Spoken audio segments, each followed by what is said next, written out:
श्रद्धा ने कर्तव्य को अर्जेंट हॉस्पिटल आने को कह दिया। कर्तव्य, जो कि कॉलेज से घर निकल रहा था, वह फिर घर न जाकर सीधा हॉस्पिटल ही आ गया था। श्रद्धा ने उसे फ़ोन पर नहीं बताया था कि रागनी प्रेग्नेंट है।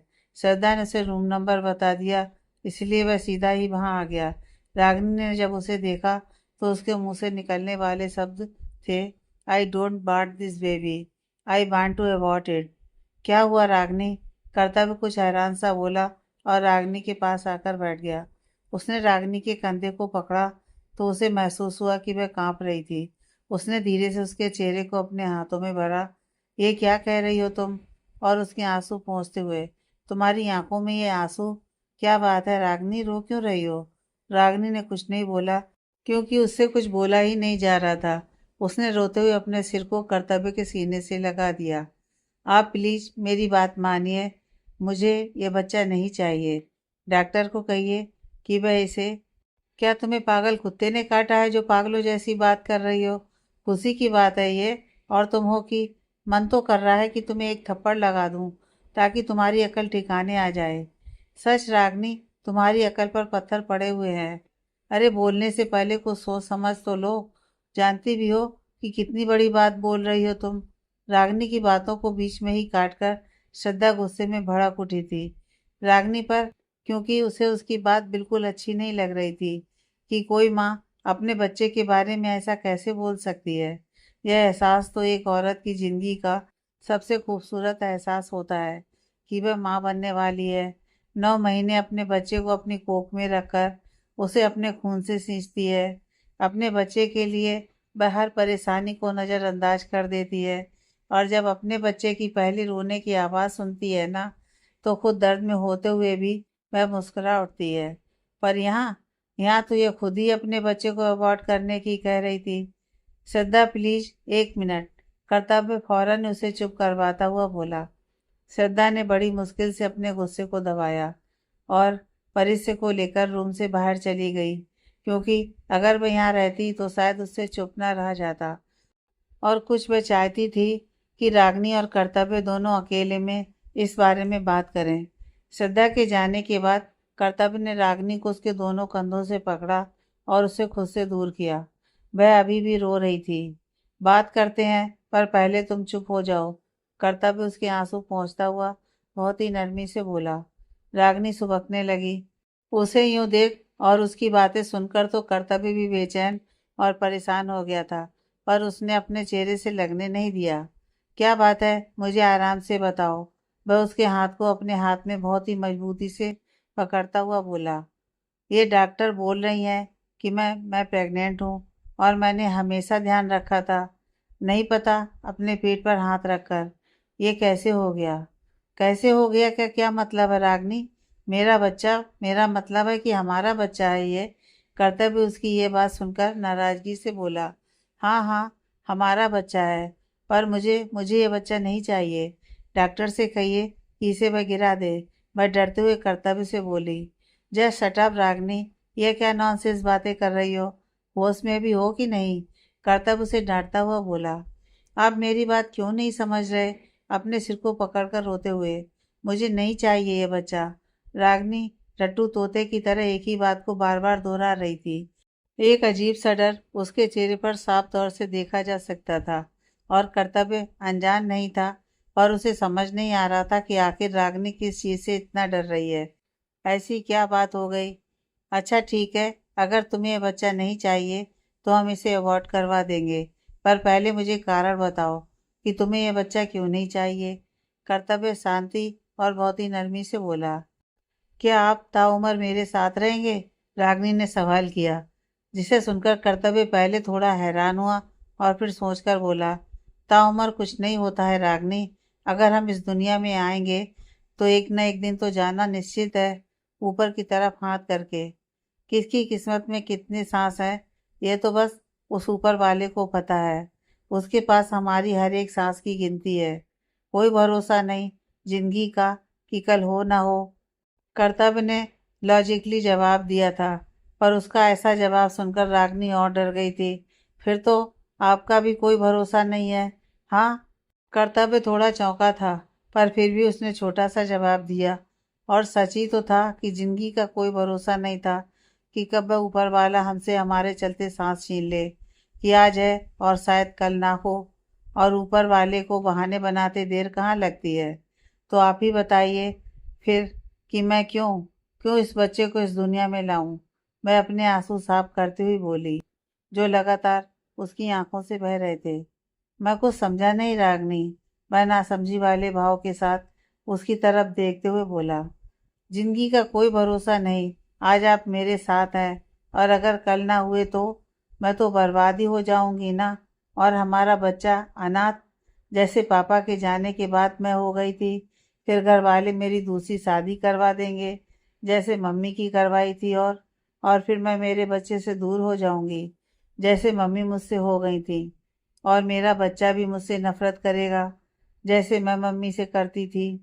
मैं तो जीते जी मर जाऊंगी मैं। रागिनी ने आज अपने अंदर का डर कर्तव्य के सामने खोल कर रख दिया था। और शायद यही कारण था कि वह खुद का बच्चा नहीं चाहती थी। उसके अंदर का यही वह डर था जो उसे हमेशा अपने काबू में रखे हुए था। रागिनी की बात सुनकर कर्तव्य का मुंह जैसे सिल गया था और अब उसे समझ आ गया था कि रागिनी किस बात से इतना डर रही है। उसने उसके हाथ पर अपनी पकड़ मजबूत बनाई और आगे बोली, माँ बाप के बगैर जीना कैसा होता है ये बहुत अच्छे से जानती हूँ। और मैं नहीं देख सकती कि मेरा बच्चा भी उसी तरह जिंदगी जिए जैसी मैंने जी है। और और क्या पता कि ऊपर वाले ने मेरी और मम्मी की किस्मत एक ही स्याही से और एक ही कलम से लिखी हो। अपनी गर्दन को नामे हिलाते हुए, मैं जानबूझकर ये सब नहीं कर सकती। रागनी शांत। कर्तव्य उसके चेहरे को अपने हाथों में भरता हुआ उसकी आंखों में आंखें डाले बोला। रागनी चुप हो गई और कर्तव्य को अपनी डबडबी आंखों से देखने लगी। हम घर चलकर आराम से बात करेंगे। कर्तव्य उसके माथे को चूमकर बोला और बेड से उठ खड़ा हुआ। रागनी ने फौरन ही उसका हाथ पकड़ लिया। नहीं, हम ऐसे घर नहीं जाएंगे। आप डॉक्टर से बोलिए कि वह पहले मेरा अबॉर्शन करे, उसके बाद ही हम घर जाएंगे। रागनी, हम पहले इस बारे में थोड़ा सोचते हैं, फिर ही आगे फैसला लेंगे। वह उसे समझाता हुआ बोला, ना सोचने की ज़रूरत है और ना ही समझने की। बस मुझे ये बच्चा नहीं चाहिए तो नहीं चाहिए। आप डॉक्टर को कह दीजिए कि हम अबॉर्शन करवाना चाहते हैं। कर्तव्य की बात सुनकर रागनी फौरन बोली, चुप, एकदम चुप हो जाओ, वरना मुझसे बुरा कोई नहीं होगा। इस बार कर्तव्य गुस्से में बोला, जिससे रागिनी सहम कर खुद में ही सिमट गई। कर्तव्य ने उसके हाथ को कसकर पकड़ा। हम घर चल रहे हैं और रही बात अबॉर्शन की तो वह हम नहीं करवाएंगे। नहीं नहीं, मुझे नहीं जाना यहाँ से। उसने एक हाथ से बेड को कस के पकड़ लिया और ना में सिर हिलाती हुई बोली, रागनी, मैंने कहा चलो। मैं उसे खींचते हुए बोला, नहीं जाना। रुको, तुम ऐसे नहीं मानोगी। उसने उसका हाथ छोड़ा और उसे जबरदस्ती अपनी बाहों में उठा लिया। फिर वह उसे लेकर बाहर निकल गया। रागनी अपने हाथ पैर मार रही थी पर कर्तव्य बिल्कुल नहीं रुका। श्रद्धा भी परिस्य को लेकर उनके पीछे पीछे चल दी। कर्तव्य ने उसे गाड़ी में बिठाया और श्रद्धा भी गाड़ी में पीछे वाली सीट पर आकर बैठ गई। कर्तव्य ड्राइविंग सीट पर बैठता हुआ गाड़ी स्टार्ट करने लगा। अकल नाम की चीज ही नहीं है तुम्हारे पास रागनी। मैंने बोला ना कि हम इस बारे में सोचेंगे, पर नहीं, हर बार जिद करके बैठ जाती हो कि सब तुम्हारी बात सुने। हद होती है। वह गुस्से में बोला और गाड़ी हॉस्पिटल से निकाल कर घर की तरफ ले ली। माँ बनना तो एक औरत को मुकम्मल बनाता है रागनी, और तुम तो बेफजूल की जिद पकड़ कर बैठी हो। ऐसा नहीं होता है जैसा तुम कह रही हो। श्रद्धा नाराजगी से ही सही पर रागनी को समझा रही थी, पर वह इस वक्त कुछ समझना ही नहीं चाह रही थी। वह रुंधे गले से बोली, कोई भी ना मुझे समझता है और ना मेरे जज्बातों को। श्रद्धा प्लीज, इसे कुछ ना कहो, क्योंकि इसे कुछ समझ नहीं आएगा। फिलहाल इसे समझाना मतलब भैंस के आगे बीन बजाना है। कर्तव्य ड्राइविंग करता हुआ बोला और अगले ही पल एक जोर का मुक्का उसके कंधे पर पड़ा था। उसने रागिनी को घूर कर देखा तो वह भी गुस्से में उसे देख रही थी। उन दोनों को यूं देखकर श्रद्धा ने अपना सिर नामे हिला दिया। कर्तव्य ने श्रद्धा को उसके घर छोड़ा और फिर रागिनी को लेकर घर आ गया। घर आते ही रागिनी सीधा अपने कमरे में चली गई थी क्योंकि उसे गुस्सा आ रहा था कि उसे कोई समझ नहीं रहा है। स्पेशली कर्तव्य, उसे उससे ये उम्मीद नहीं थी, बल्कि वह तो चाहती थी कि कर्तव्य जैसे आज तक उसके हर फैसले में उसका साथ देता आया है, तो वह इस फैसले में भी उसका साथ दे। पर जब ऐसा नहीं हुआ तो रागनी का पारा चढ़ गया था। रागनी की जिद को देखते हुए कर्तव्य ने फिलहाल किसी को भी कुछ न बताने का सोचा और वह भी अपने कमरे में आ गया। रागनी बेड पर बैठी हुई सोच सोचकर अपने आंसू बहा रही थी। कर्तव्य ने किसी को मैसेज किया और फिर अपने कपड़े लेकर बाथरूम में चला गया। उसके जाने के बाद रागनी ने अपना चेहरा तकिए में छुपा लिया और शाम को रश्मि जी रागनी से मिलने आई थी, या यूं कहें कि कर्तव्य ने उन्हें बुलाया था ताकि वह रागनी से बात करें और उसे समझाएं। रश्मि जी रागनी के साथ उसके कमरे में ही आ गई थी। रहमानी जी उनकी चाय वहीं रखकर चली गईं। मनोरमा जी उनके पास जा रही थीं, पर कर्तव्य ने साफ तौर पर मना कर दिया था उन्हें कि वे अभी ना जाएं वहाँ। कर्तव्य की बात उन्हें बुरी जरूर लगी थी, पर उन्होंने कुछ नहीं कहा। वह चाहता था कि रश्मि जी रागनी से बात करें कि उसने हॉस्पिटल से घर आते ही उन्हें फ़ोन पर सब कुछ बता दिया था। हाँ, वह समझ रहा था कि रागनी के मन में डर बैठ गया है, जिसे सिर्फ रश्मि जी ही हटा सकती हैं। मम्मी, आप यूँ अचानक, आपने तो फ़ोन करके भी नहीं बताया कि आज आप आ रही हैं। रागनी उनके हाथ में चाय का कप थमाती हुई बोली, तो रश्मि जी मुस्कुरा दी। हाँ भाई, आना तो था ही, तुम्हें बधाई देने। बधाई किस बात की? माँ बनने जा रही हो, इस बात की बधाई? वह चाय का एक सिप लेती हुई बोली। पर रागनी के चेहरे के रंग बदल गए और अब उसे समझ आया कि हो न हो रश्मि जी को यहाँ कर्तव्य ने ही बुलाया था। आपको प्रोफेसर ने बताया ना ये सब? हाँ, रश्मि जी ने बिना झूठ कहे सीधा सच कहा, और सच्चाई भी यही थी कि कर्तव्य ने ही उन्हें यहाँ बुलाया था। मम्मी, प्रोफेसर मेरी बात नहीं सुन रहे हैं और ना ही मुझे समझने की कोशिश कर रहे हैं, उनके हाथ को अपने हाथ में लेते हुए। पर आप तो मेरी मम्मी है ना, आप तो मुझे समझेंगी ना? रागनी उम्मीद से उनकी तरफ देखती हुई बोली, और ये बोलते हुए उसकी आंखें पनीली हो गई थी।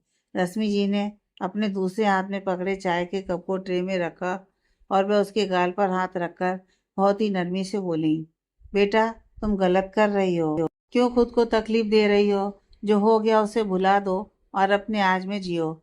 यानी आप भी मेरे साथ नहीं है, आप भी मुझे नहीं समझ रही।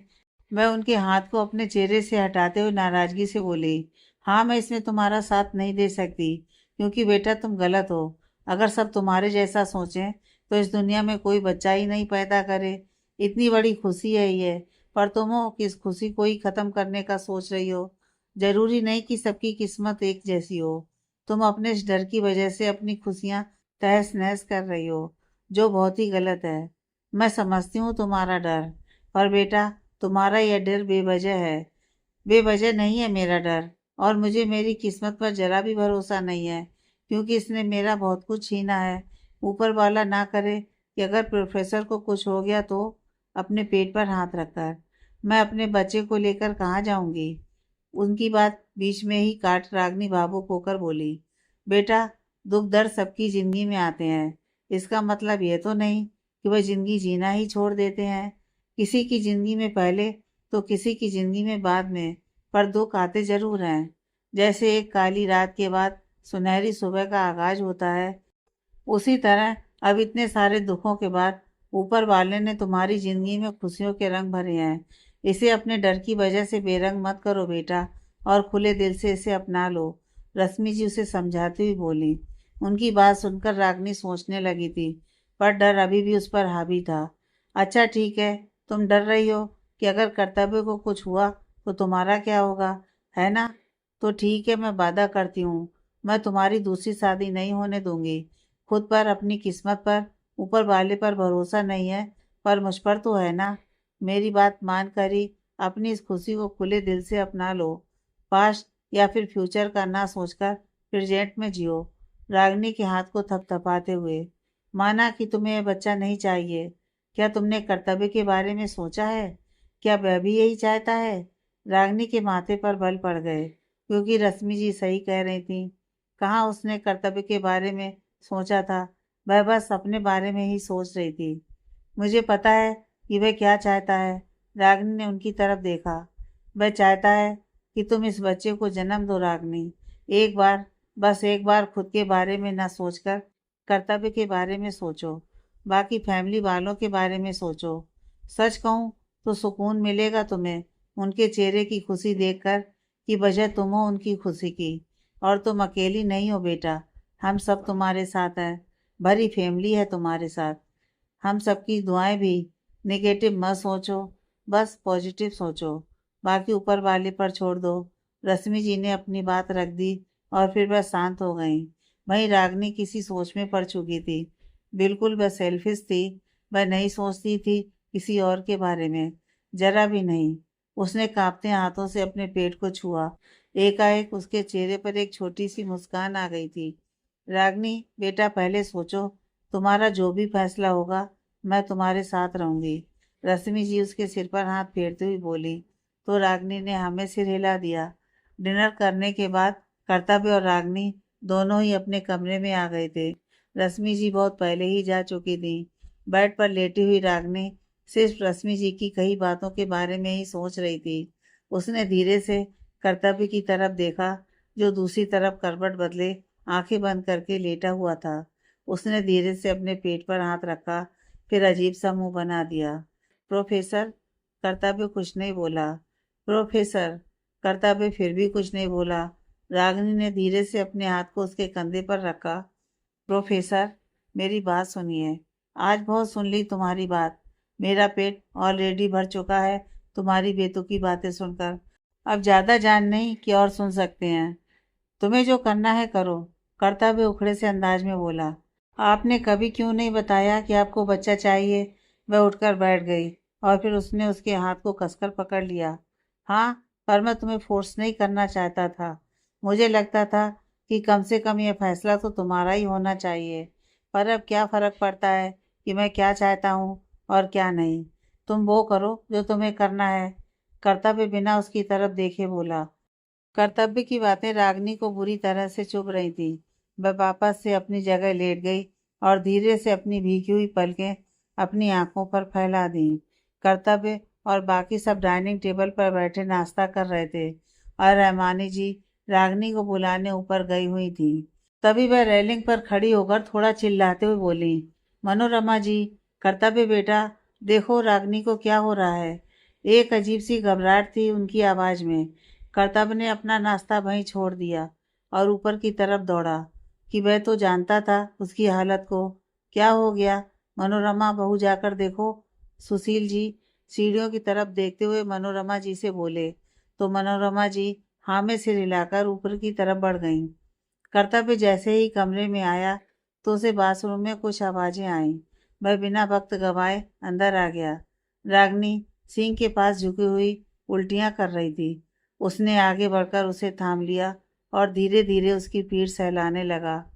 जब उसे ठीक महसूस होने लगा तो उसने वहीं रखे तौलिए से अपना मुंह को साफ किया। अब कुछ बेहतर महसूस हो रहा है? कर्तव्य ने सवाल किया तो रागिनी ने हाँ में सिर हिला दिया। कर्तव्य उसे लेकर बाहर आया और उसे बेड पर बिठा दिया। रहमानी जी उसके पास ही बैठ गईं। क्या हुआ मेरी बच्ची को? तबीयत खराब है? डॉक्टर के पास चलें? नहीं आरडी, मैं ठीक हूँ। वो पानी पी लिया था शायद, इसलिए वोमिटिंग हुई। रागिनी अपने सिर को बेड के सिरहाने से लगाते हुए बोली। उसने अभी भी कर्तव्य का हाथ छोड़ा नहीं था। अरे बेटा, ऐसे खाली पेट पानी नहीं पीते हैं, मनोरमा जी अंदर आते हुए बोली।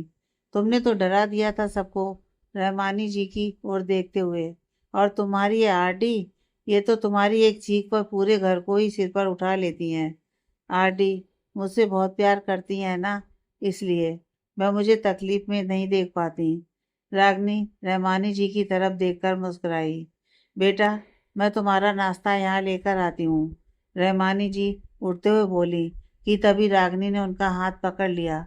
नहीं आरडी, मैं ही नीचे आ रही हूँ, आप सब चलिए, मैं अभी आई। ठीक है, रहमानी जी हल्का सा मुस्कुराकर बोली और फिर मनोरमा जी के साथ वहाँ से चली गईं। गुड मॉर्निंग प्रोफेसर, रागिनी प्यार से उसकी तरफ देखकर बोली। रागिनी से नाराज़गी के बावजूद भी उसने उसके सिर को सहला दिया और फिर बिना कुछ कहे वहाँ से चला गया। उसके जाने के बाद रागिनी ने बच्चों की तरह अपना मुंह फुला लिया। फिर वह उठी और अपने कपड़े लेकर बाथरूम में चली गई। कुछ देर बाद वह नीचे आई तो उसने देखा कि वहाँ कर्तव्य नहीं था। शायद वह कॉलेज जा चुका था। उसका चेहरा और लटक गया। वह चुपचाप अपनी चेयर पर आकर बैठ गई। रहमानी जी ने उसकी प्लेट में नाश्ता परोसा। मुझे आप सबको एक बात बतानी है, रागिनी थोड़ा झिझकते हुए बोली। सुशील जी, रमेश जी और मनोरमा जी तीनों ने एक साथ उसकी तरफ देखा। हाँ बेटा, कहो क्या बात बतानी है, सुशील जी एक अपनेपन के साथ बोले। रागिनी ने अपने चेहरे को नीचे किया और अपने हाथों को आपस में घूंटे थोड़ा शर्माती हुई बोली। दरअसल दादाजी, आप आप परदादा बनने वाले हैं। वह तो ठीक है बेटा, पर रुककर रागिनी की बात को मन ही मन दोहराया और अगले ही पल वह खुशी से भर उठे। क्या मैं सच में परदादा बनने वाला हूँ? सुशील जी खुशी से बोले तो रागिनी ने हाँ में सिर हिला दिया। उसकी हाँ सुनकर मनोरमा जी ने खुशी से अपने हाथ जोड़े और सबसे पहले भगवान का शुक्रिया अदा किया कि आखिर वह दिन आ ही गया जब उन्होंने यह खुशखबरी सुनी। कान तरस गए थे उनके। मनोरमा जी ने प्यार से उसके माथे को चूम लिया। मैं बता नहीं सकती रागिनी कि मुझे यह खुशखबरी सुनकर कितनी खुशी हो रही है। मन कर रहा है चिल्ला चिल्ला कर सबको बताऊं कि मैं दादी बनने वाली हूँ। मेरे घर भी जल्दी एक छोटा सा बच्चा आने वाला है। वह खुशी से बोली। सच कहूँ तो सुकून मिलेगा तुम्हें उनके चेहरे की खुशी देखकर कि वजह तुम हो उनकी खुशी की। एकाएक उसके कानों में रश्मि जी की बात गूंज उठी। उसने सबके चेहरों की तरफ देखा तो सबकी खुशी देखते ही बन रही थी। सच में सुकून का एहसास उसके अंदर एक गुदगुदी सी कर गया था। उनके साथ वह भी मुस्कुरा दी। रहमानी जी ने भी खुशी खुशी उसे ढेरों दुआएं दी और उनकी दुआओं को रागिनी ने खुशी खुशी समेट लिया। सुशील जी ने जब यह खुशखबरी दिवेश जी को बताई तो उनकी भी खुशी का कोई ठिकाना नहीं था। उन्होंने वहां जल्द आने का कहकर फोन रख दिया था, क्योंकि वह जब से दिल्ली गए थे फिर वह वापस मुंबई आए नहीं थे। पर यह खुशखबरी सुन उनका बहुत मन होने लगा। मनोरमा जी और रहमानी जी दोनों ने ही रागिनी को बहुत सी बातें बताई जो उसके काम आने वाली थी। कुछ परहेज जो उसे अब बरतने थे। क्या खाना था, क्या पीना था, कैसे चलना था, क्या क्या काम करने हैं, कितना आराम करना है, ऐसी ही कुछ बातें। वह खुशी खुशी ये सब बता रही थी। उनसे फ्री होकर रागिनी कमरे में आई। सबसे पहले उसने अपने फ़ोन को उठाया और रश्मि जी को अपने फैसले के बारे में बताया। हाँ, उसने कल रात ही फैसला ले लिया था कि वह अब इस बच्चे को जन्म देगी, खुद की खुशी के लिए और बाकी सबकी खुशियों के लिए भी। ऐसा नहीं था कि उसका डर अचानक खत्म हो गया था, बल्कि अब उसने जो होगा देखा जाएगा वाला मूल मंत्र अपना लिया था। उसके बाद उसने श्रद्धा को बताया और उसे सॉरी भी कहा कि वह सच में ओवर रिएक्ट कर गई थी।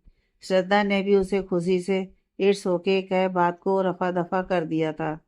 शुक्र है आखिर तुम्हारी अकल पर पड़े पत्थर हट ही गए।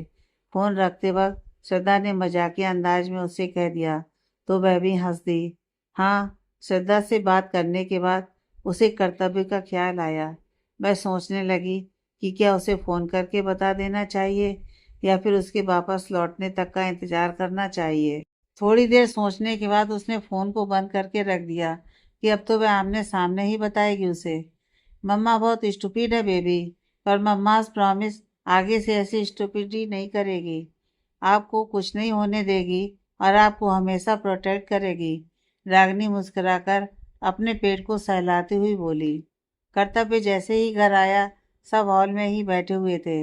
वह थोड़ा हैरान हुआ क्योंकि जब भी वह कॉलेज से घर आता था तो सब अपने कमरों में ही होते थे, पर आज ऐसा नहीं था।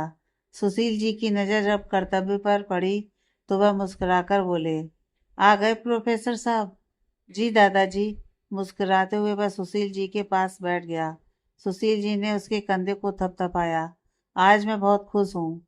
खुशी तो दिख रही है, कर्तव्य उनकी तरफ देखकर बोला तो सुशील जी हंस दिए। अरे भाई, परदादा बनने जा रहा हूँ तो खुशी दिखेगी ही। सुशील जी की बात सुनकर वह थोड़ा चौंका। इन्हें कैसे पता चला? सबसे पहला ख्याल यही आया था उसके दिमाग में।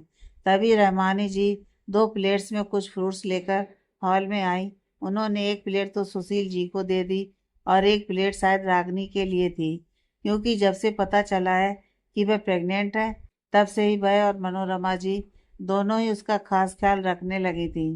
वह थोड़ी थोड़ी देर बाद उसको खाने के लिए पूछ रही थी, रहमानी, ये प्लेट को तुम ना कर्तव्य को दे दो, वह अब ऊपर तो जाएगा ही, खिला देगा उसे। मनोरमा जी उनकी तरफ देखकर बोली, फिर कर्तव्य से पहले रागनी को ये खिला देना और उसके बाद तुम भी कपड़े चेंज करके आ जाना, मैं खाना लगा दूंगी तुम्हारा। क्या सबको पता चल गया? पर कैसे? कर्तव्य मन ही मन बोला और रहमानी जी से प्लेट लेकर सीढ़ियों की तरफ बढ़ गया। जब वह कमरे में आया तो रागनी बेड पर आधी सी लेटी हुई टीवी देख रही थी। यह शायद कोई कॉमेडी शो था। उसका हंस हंस कर बुरा हाल हो चुका था। कर्तव्य ने अपनी गर्दन नामे हिला दी। वह उसके पास आया और प्लेट को उसके पास ही बेड पर रखता हुआ बोला, ये खा लो पहले। रागनी को कर्तव्य के कमरे में आने का पता नहीं चला था, पर जब उसने उसे अपने पास खड़े देखा तो वह जल्दी से उठकर बैठ गई और टीवी को बंद कर दिया। आप कब आए? अभी कुछ देर ही हुई है। मुझे आपसे बात करनी है। बात मुझे भी तुमसे करनी है। कर्तव्य भी उसके पास ही बैठता हुआ थोड़ा सीरियस होकर बोला, पहले आप कहिए।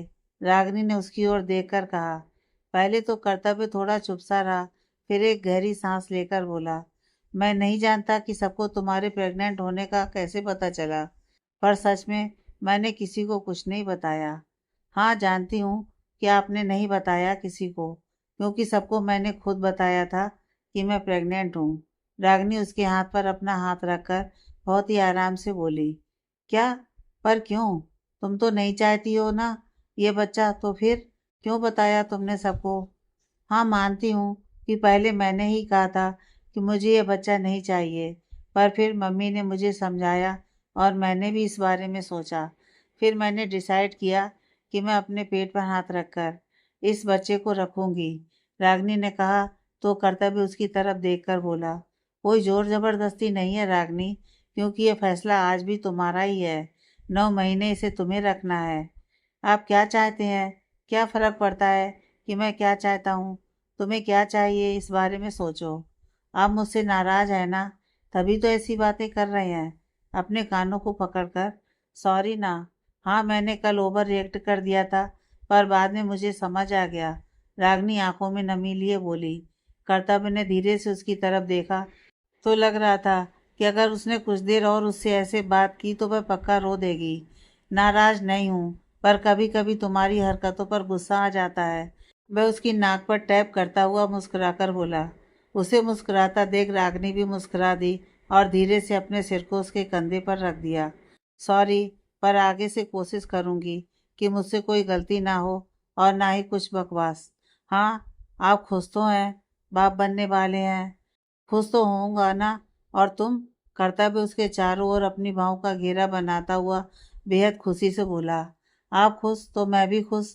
वह कर्तव्य के गाल पर एक छोटी सी किस करती हुई बोली, फिर थोड़ा रुककर, अच्छा वैसे आपको कल पता चला था कि आप पापा बनने वाले हैं, तो कैसा फील हुआ था? यकीन नहीं कर पा रहा था कि मैं पापा बनने वाला हूँ। एक अलग सी खुशी, एक अलग सा एहसास हुआ था कि अब हमारा भी बच्चा इस दुनिया में आएगा, मुंह को बनाते हुए। पर फिर तुमने कहा कि तुम्हें बच्चा नहीं चाहिए। उस वक्त लगा कि किसी ने मेरा दिल काट कर रख दिया है। कल से ही बहुत बेचैन सा था। मुस्कुराकर उसके चेहरे की ओर देखते हुए, पर अब सब ठीक है। थैंक यू सो मच रागनी, मुझे और मेरी फैमिली को इतनी बड़ी खुशखबरी देने के लिए। कर्तव्य मुस्कुराकर बोला, आप मुझे थैंक यू मत कहिए। और ये फैमिली सिर्फ आपकी नहीं बल्कि मेरी भी है, तो उनकी हर खुशी मेरे लिए भी उतनी ही मायने रखती है जितनी आपके लिए। रागनी सहजता से बोली। हाय मेरी समझदार बीवी, आप ड्रोन मार रहे हैं ना? रागनी नाक सिकोड़ती हुई बोली। तो कर्तव्य हंस दिया और उसे अपनी बाहों में समेट लिया। रागनी ने भी उसकी पीठ पर अपनी पकड़ कस दी। आई एम सो हैप्पी यार। और मैं भी। रागनी सुकून से अपनी आंख बंद करती हुई मुस्कुराकर बोली। धीरे धीरे समय बीतने लगा था। 1 महीने, 2 महीने, 3 महीने, गिनते गिनते 9 महीने बीत गए। इन बीते महीनों में उसके लिए हर दिन एक नया एक्सपीरियंस होता था। प्रेगनेंसी के दौरान उसने बहुत से फेस किए थे। माँ बनना इतना आसान नहीं होता है, यह बात उसे काफ़ी अच्छे से पता चल गई थी। कितना कुछ फेस करना पड़ता है, अपनी मनपसंद चीज़ें ना खाना कि अगर खाई तो वापस बाहर ना आ जाए, कभी क्रेविंग, कभी मूड स्विंग, कभी वोमिटिंग, कभी कमर में दर्द, कभी पैरों में दर्द और सूजन, अक्सर बीपी के हाई होने वाली दिक्कत बढ़ते महीनों के साथ उठने, बैठने और चलने में प्रॉब्लम, हर वक्त वीकनेस। इसी बीच उसके नेचर में काफ़ी बदलाव आ गए थे कि अब उसका नेचर कुछ मैच्योर सा हो गया था, या यूं कहें कि उस पर अब धीरे धीरे कर्तव्य की संगत का असर होने लगा था। वह उसे देखकर खुद भी उसकी तरह बनने की कोशिश करने लगी थी। सभी बेहद खुश थे कि उनके घर एक नन्हा सा मेहमान आने वाला है। बढ़ते दिनों के साथ उन सबकी एक्साइटमेंट बढ़ी जाती थी, और वह दिन भी आया जब सुबह से ही रागिनी का मन बहुत बेचैन हो रहा था। उसकी हालत देख आज कर्तव्य भी घर ही रुक गया था, क्योंकि वह कोई रिस्क नहीं लेना चाहता था। रागिनी धीरे धीरे कमरे में ही चहलकदमी कर रही थी। उसका एक हाथ अपने बेबी बम्प पर था और दूसरा हाथ कमर पर। कर्तव्य वहीं बेड पर लैपटॉप खोलकर बैठा हुआ काम कर रहा था। एकाएक रागिनी के चेहरे से भाव कुछ बदल से गए थे। जहाँ थोड़ी देर पहले तक वह बेचैन थी, अब उसके चेहरे पर कुछ दर्द सा दिखने लगा था। उसने अपने होठों को आपस में भींच लिया ताकि थोड़ा दर्द कंट्रोल कर सके, कि अक्सर उसके साथ ऐसा होता था। थोड़ी देर के लिए दर्द होता था, फिर गायब भी हो जाता था। उसकी सांसें भी चढ़ने लगीं। वह धीरे से बेड पर बैठ गई, और जब उसका दर्द और बढ़ने लगा तो उसने अपने पेट को पकड़ लिया। प्रोफेसर, देखिए मुझे क्या हो रहा है। क्या हुआ? कर्तव्य ने लैपटॉप को जल्दी से साइड में रखा और रागिनी के पास आकर खड़ा हो गया। उसने उसका हाथ पकड़ लिया। बहुत दर्द हो रहा है, वह लंबी लंबी सांसें लेते हुए बोली। ठीक है, हम अभी चल रहे हैं। कर्तव्य उसका हाथ मजबूती से पकड़कर बोला। कर्तव्य अपने मुंह पर हाथ रखे हॉस्पिटल में कॉरिडोर के बेंच पर बैठा था और बार बार बाथरूम की तरफ देख रहा था। इस वक्त वह सिर्फ बाहर से ही शांत लग रहा था, पर अंदर से वह बहुत घबराया हुआ था। रश्मि जी ने धीरे से उसके कंधे पर हाथ रखा। सब ठीक होगा, डोंट वरी। जी। आनंद जी भी वहीं खड़े थे। उन्होंने भी उसे दिलासा दिया कि सब ठीक ही होगा। मनोरमा जी आना चाहती थीं, पर कर्तव्य ने बाद में आने का कहकर खुद रागिनी को लेकर हॉस्पिटल आ गया था। घर पर भी सब बेचैन हो रहे थे, ये सोच सोच कर कि क्या हो रहा होगा। सब ठीक तो होगा ना। कई बार तो मनोरमा जी का फ़ोन भी आ चुका था। आधे घंटे के बाद ही बोर्ड रूम का दरवाज़ा खुला और डॉक्टर बाहर निकल कर आई। कर्तव्य जल्दी से उठा और उनके पास आकर बेचैन सा बोला, डॉक्टर, मेरी वाइफ ठीक है ना? और बच्चा? Everything is okay mister Rana. आपकी वाइफ एकदम ठीक है, और आपका बेबी भी। Congratulations, it's baby girl. थोड़ी देर बाद आपकी वाइफ को रूम में शिफ्ट कर दिया जाएगा, तब आप मिल सकते हैं उनसे। एक्सक्यूज़ मी, डॉक्टर मुस्कुराकर बोली और वहाँ से चली गई। बेबी गर्ल, डॉक्टर के मुंह से यह सुनकर कर्तव्य को एक अलग सी खुशी हुई थी, और उसी खुशी में उसके आंसू तक निकल आए थे। रश्मि जी और आनंद जी दोनों भी बहुत खुश थे। रश्मि जी ने फ़ोन निकाला और मनोरमा जी को मिला दिया। आनंद जी ने कर्तव्य के कंधों को थपथपाया। बहुत बहुत मुबारक हो। थैंक यू, वह अपने आंसू साफ करता हुआ बोला। दोपहर तक सब हॉस्पिटल ही आ गए थे। रागिनी को भी रूम से शिफ्ट कर दिया गया था। वह बेड पर लेटी हुई मुस्कुराकर सबको देख रही थी, जो कर्तव्य से बच्ची को लेने के लिए थोड़ी बहसबाजी कर रहे थे। रिश्ते याद दिला रहे थे कि बच्ची उनकी भी कुछ लगती है, पर वह था कि किसी को उसे छूना तो दूर, देखने तक नहीं दे रहा था। ये बोलकर कि नहीं, ये अभी बहुत छोटी है, तो इसे बस मेरी गोद में ही रहने दें। आप सबके पास आकर ये रोने लग जाएगी। अच्छा, एक बार मुझे तो देखने दीजिए। रागिनी कर्तव्य की शर्ट पकड़कर खींचती हुई बोली, कि अब तक उसने उसे देखा ही कहाँ था सही से। अच्छा ठीक है, बस 2 मिनट के लिए, कर्तव्य बोला, और अपनी गोद में आराम से सो रही अपनी बेटी को धीरे से रागिनी के पास लेटा दिया। ये कितनी क्यूट है। रागिनी प्यार से उसके गालों पर अपनी उंगली लगाती हुई बोली, तो रश्मि जी उसके सिर पर हाथ फेरती हुई बोली, बिल्कुल तुम पर गई है। अरे, आप भी कैसी बातें कर रही हैं, ये तो मेरे बेटे पर गई है। मनोरमा जी कर्तव्य के कंधे पर हाथ रखकर बोली, तो रहमानी जी भी फौरन ही बोली, अरे अरे, ऐसा बिल्कुल नहीं है मनोरमा जी। रश्मि जी एकदम सही कह रही हैं। बच्ची तो अपनी माँ यानी कि रागनी पर ही गई है। देखो इसका रंग रूप। बिल्कुल भी नहीं, मनोरमा जी साफ इंकार करते हुए बोली। उन सबकी ये प्यारी सी नोकझोंक देखकर रागनी मुस्कुरा दी। फिर सोती हुई अपनी बेटी को देखती हुई मन ही मन बोली, ये जाए किसी पर भी, पर भगवान जी इसके हिस्से ढेरों खुशियाँ आए। इसकी ज़िंदगी बस खुशियों से भरी हो, इसे कभी कोई तकलीफ ना हो। कर्तव्य की ओर एक नज़र देखकर, कभी इसके मम्मी पापा से दूर मत होने देना। ये उसका डर ही था, जो समय के साथ थोड़ा धुंधला जरूर पड़ गया था, पर आज तक ख़त्म नहीं हुआ था। उसने हल्का सा मुस्कुराकर बच्ची के माथे को चूम लिया कि उसी वक्त श्रद्धा भी परिस और समर के साथ वहाँ आ गई। सॉरी फॉर लेट, पर बहुत ज़्यादा ट्रैफिक थी, वह सबकी तरफ देखकर बोली। तो सबने अपनी गर्दन हिला दी। देखो बेबी, आपकी मौसी आई है आपसे मिलने। श्रद्धा को देखकर रागनी अपने पास लेटी हुई अपनी बेटी से बोली। ओ रागनी, वह बच्ची है, कहाँ समझेगी अभी। श्रद्धा हंसकर बोली। पता है मुझे, रागनी पाउट बनाकर बोली। तो सब हंस दिए। 2 दिन बाद ही रागनी को हॉस्पिटल से डिस्चार्ज मिल गया था।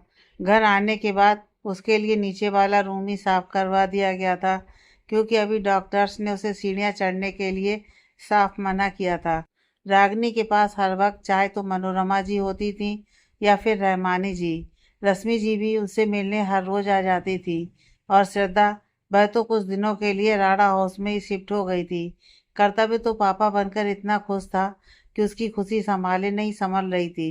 वह जब भी अपनी बेटी को देखता तो उसे उस पर उतना ही प्यार आता। कर्तव्य का अपनी बेटी के लिए इतना प्यार देखकर कभी कभी तो रागनी भी खींच जाती थी, और उसे यूं खींचता देखकर कर्तव्य को बड़ा मजा आता कि वह उसे और ज़्यादा चिढ़ाने लगता। ऐसे ही 1.5 महीना बीत गया। आज नामकरण की रस्म रखी गई थी। सारी तैयारियां सबने मिलकर की थी, कोई कमी नहीं छोड़नी थी किसी ने भी। दिवेश जी भी दिल्ली से आ गए थे। रहमानी जी ने रागनी को तैयार किया। डार्क येलो कलर की साड़ी में वह बेहद खूबसूरत लग रही थी। रहमानी जी ने उसकी बलाएं ली। कुछ देर बाद ही नामकरण की रस्म शुरू हो गई थी। सबने अपनी अपनी नामों की लिस्ट बनाई हुई थी। जब पंडित जी ने नाम का पूछा तो सबने बढ़ चढ़कर नाम बताए। बहुत देर की बहसबाजी और सहमति के बाद सबने नाम डिसाइड कर लिया। मेरी राम्या। कर्तव्य ने मुस्कुराकर उसके माथे को चूम लिया। रस्म पूरी होने के बाद कर्तव्य राम्या और रागनी को लेकर कमरे में आ गया, क्योंकि रागनी को भी बैठने में थोड़ी प्रॉब्लम हो रही थी। राम्या सो रही थी, इसलिए कर्तव्य ने उसे धीरे से बेड के बीचों बीच लिटा दिया। रागनी ने प्यार से अपनी बेटी की तरफ देखा और फिर कर्तव्य की तरफ। कितनी प्यारी है ना ये, मेरी जान है। और मैं। रागनी ने धीरे से कर्तव्य के हाथ पर अपना हाथ रखा और उसकी आंखों में देखते हुए बोली। तुम।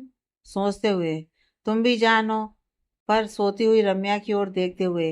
इससे कम। कर्तव्य उसे चिढ़ाता हुआ बोला। हद है प्रोफेसर, बेटी के आते ही बीवी की कोई वैल्यू नहीं। वह चिढ़कर बोली। हाँ तो। हाँ तो, जब कोई बेलू ही नहीं तो ठीक है, फिर शाम में मम्मी के साथ घर चली जाऊंगी। जब तुम्हारा मन है तो मैं क्या कर सकता हूँ, पर मैं अपनी बेटी को कहीं नहीं जाने दूंगा। अच्छा ठीक है, फिर रहिए, मैं जा रही हूँ। बुरी तरह से चिढ़कर वह बोली और उठ खड़ी हुई। कर्तव्य ने जल्दी से उसकी कलाई पकड़ ली और हंसते हुए बोला। अरे यार, मैं मजाक कर रहा था, तुम तो सीरियस ही हो गई। पर अब आप मुझसे प्यार नहीं करते। वह रुआंसी होकर बोली। ओहो। रागनी को वापस से बिठाते हुए। अगर प्यार नहीं करता तो इतनी प्यारी बेटी कहाँ से आती। कर्तव्य उसके चेहरे को अपने हाथों में भरकर प्यार से बोला। उसकी बात पर रागनी कुछ नहीं बोली। अरे मैं तो थोड़ा छेड़ रहा था, मजाक कर रहा था, पर तुम तो कान पकड़कर। अच्छा सॉरी, वह बोला। सच में मजाक ही कर रहे थे ना आप। हाँ मेरी जान, वह रागनी के माथे को चूमकर बोला। तो रागनी मुस्कुरा दी। उसने धीरे से अपने चेहरे को कर्तव्य के सीने में छुपा दिया। आई लव यू कर्तव्य, वह हौले से बोली। क्या। कर्तव्य को खुशी के साथ हैरानी हुई कि आज पहली बार उसने उसे प्रोफेसर की जगह उसके नाम से बुलाया था। एक बार फिर कहो। नहीं, वह शर्माते हुए बोली। एक बार और प्लीज। आई लव यू कर्तव्य, रागनी फिर से बोली। और कर्तव्य की पीठ पर अपनी पकड़ कस दी। कर्तव्य हंस दिया और उसके बालों को चूमकर बोला, आई लव यू मेरी जान। और उसने उसे अपनी बाहों में और कस दिया कि तभी राम्या उठ गई और रोने लगी। रागनी और कर्तव्य दोनों एक दूसरे से अलग हुए। रागनी ने नामे सिर हिला दिया। उसने राम्या को अपनी गोद में उठा लिया और अपने सीने से लगा लिया। कुछ देर बाद ही वह वापस सो गई।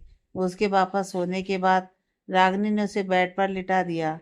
कर्तव्य रागनी की गोद में सिर रखकर लेट गया। रागनी ने मुस्कुराकर बालों में अपनी उंगलियां घुमाना शुरू कर दिया। कर्तव्य ने भी सुकून से अपनी आंख बंद कर ली। रागनी ने झुककर उसके माथे को प्यार से चूम लिया। आज उसे महसूस हुआ कि कभी वह दोनों ही एक दूसरे के लिए इम्परफेक्ट थे, पर धीरे धीरे दोनों ही परफेक्ट सोलमेट हो चुके थे। कर्तव्य ने धीरे से उसकी उंगलियों में अपनी उंगलियां फंसा दी। उसके चेहरे की मुस्कान और बढ़ गई। रागनी ने उसके हाथ को चूम लिया। दी एंड।